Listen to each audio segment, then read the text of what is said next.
For my discussion 6 topic, I'm going to be covering WebWork 10, problem 17. It's a question on a damped spring motion problem. Before even reading the question, I'm going to write down our equation for damped spring motion at the top. Mx double prime plus beta x prime plus kx equal to 0. Really, this is equal to g of t. As we'll see in the problem, g of t is going to be 0. There's no outside force adding. There's no outside force moving the spring. A 4-foot spring measures 8 feet long after a mass weighing 8 pounds is attached to it. This means that our force, not the mass, but the force, which is in pounds, is that 8 pounds. The medium through which the mass moves offers a damping force numerically equal to the square root of 2 times the instantaneous velocity. That is this term at the top. If we get rid of the instantaneous velocity, which is our x prime, we're left with the fact that beta is equal to the square root of 2. Find the equation of motion if the mass is initially released from the equilibrium position with a downward velocity of 4 feet per second. Find the time at which the mass attains its extreme displacement from the equilibrium position. What is the position of the mass at this instant? First part of this is going to be finding the equation of motion, including these initial conditions that are given to us. It's released from equilibrium position with a downward velocity of 4 feet per second. First, we need a general solution. How are we going to get there? First, we need to find this m. Taking the fact that force is equal to mass times gravity in this case,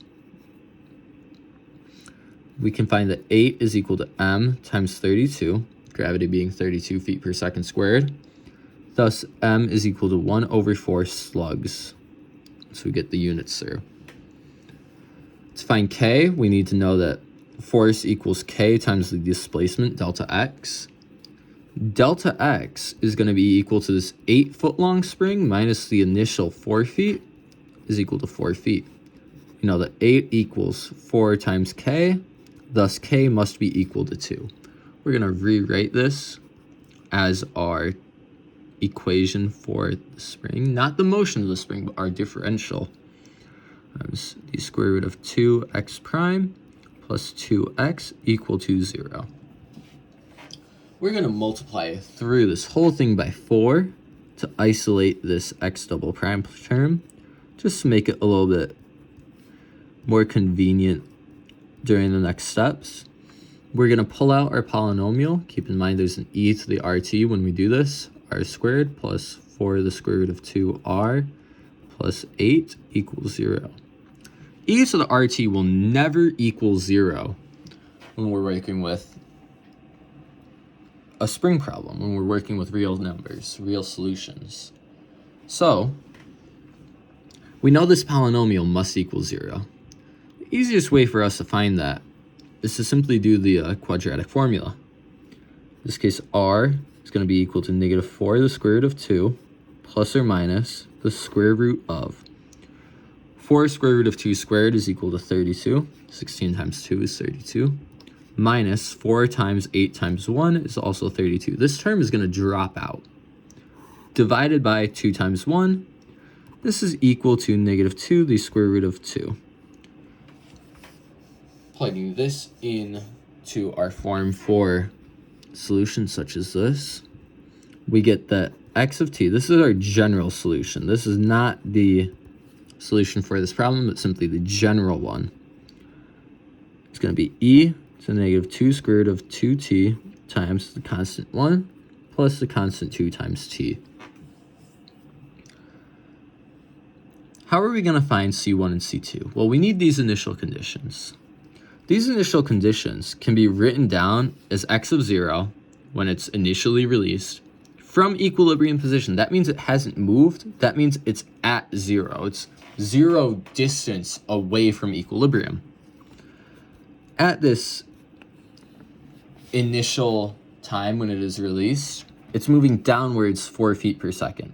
If I didn't already mention it, we're using downwards as our positive axis in a problem such as this, meaning this is feet per second, 4 feet per second. First, let's plug 0 and 0, n, to our general solution. We find that x of 0 equal to 0 is equal to e to the 0 times the negative 2 square root of 2 times c1 plus 0 c2. E to the 0 times whatever is just going to be 1 times c1 plus 0 is equal to c1. That means c1 must be equal to 0. Now we can rewrite our general solution just with this as x of t equal to c2t e to the negative 2 square root of 2t. From here we're going to derive this because of course our next initial condition is as a derivative of our equation. That's going to be equal to the derivative of the first, c2 e to the negative 2 square root of 2t. We're just using the product rule here. Plus derivative of the second, so minus 2 square root of 2 c2 t e to the negative 2 square root of 2t. Now, if we plug 0 in for this as well, we will find that x prime of 0 is equal to c2 e to the 0, which is just 1, minus, we have a 0 here as well, because of this t term that comes from the c2t, minus 0 is equal to 4, c2 is equal to 4. That means that our general solution, our particular solution for this initial value problem is going to be that x of t is equal to, using this form right here, 4t e to the negative 2 square root of 2t. To find its extreme displacement from the equilibrium, we're going to use our derivative equation. Once again, we're going to take this x of t equation, we're going to turn it into our x prime of t, which we can either plug in all the c2's or simply derive. Either way, we're going to find that 4e to the negative 2 square root of 2t minus 8, we're going to write it as 4 times 2 the square root of 2t e to the negative 2 square root of 2t. The reason why we're writing it like this instead of as 8 is because we can pull out so much from this form. We can say that 4e to the negative 2 square root of 2t times 1 minus 2 the square root of 2t is equal to x prime of t. We don't need that last part, it's still equal up there. Now, to find the extrema, we're going to have to set this equal to 0. The reason we're doing that is because if we have an extrema, the derivative at that extrema, it must go from being positive to negative or negative to positive, meaning it must pass through 0. To find where there's an extrema, we have to plug it in then. X prime of t equal to 4e negative 2 square root of 2t 1 minus 2 square root of 2t is equal to 0.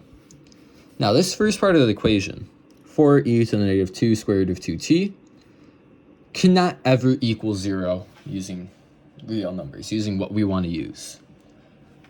That means that we can just say that 1 minus 2 the square root of 2t is equal to 0. Very simple algebra, we can get that to 1 equals 2 the square root of 2t, and thus that t is equal to 1 over 2 the square root of 2. Going to plug that into very sorry about that.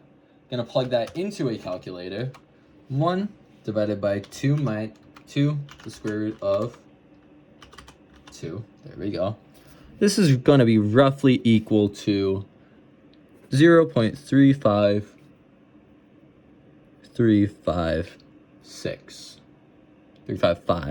rather.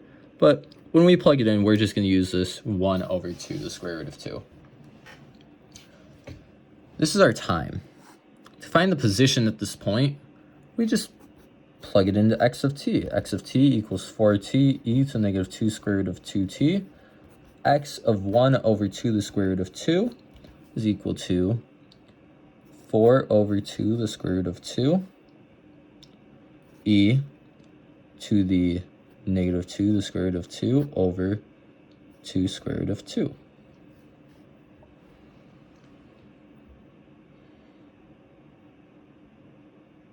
Because of the fact that this is 1 over 2 to the square root of 2. At this point, we find that this whole thing is equal to, that 2 can cancel with that 4, 2 over the square root of 2, e to the negative 1,